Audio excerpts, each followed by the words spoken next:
Hi friends, मी ऋषालीज little वर्ल्डच्या delicious world ह्या सेगमेंटमध्ये तुम्हा सर्वांचं मनापासून स्वागत करते। आज माझी मी खूप दिवसांपासूनची इच्छा पूर्ण केली आहे, ती म्हणजेच सोयाबीन राईस बनवून खाण्याची। माझ्या या पटपट अशा रेसिपीमध्ये मी बनवला आहे चमचमीत सोयाबीन राईस, जो की अगदी झटपट बनवून झालाय बरं का, आणि टेस्टीसुद्धा। हा राईस बनवताना मी जे मसाले वापरले आहेत ना, ते माझ्या आईने घरीच बनवले आहेत। घरचे मसाले वापरल्यामुळे पदार्थांना छान चव येते व रंगही मस्तच येतो।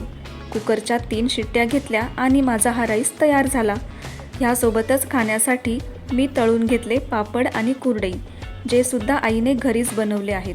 पांढरी शुभ्र अशी गव्हाची कुरडई आणि लाल चुटूक असा नाचणीचा पापड, अगदी माझं फेवरेट। अशा प्रकारे थोड्याशा सॅलडसोबत मी माझं जेवणाचं ताट रेडी केलं। तुम्हाला ही रेसिपी कशी वाटली ते नक्की सांगा। धन्यवाद।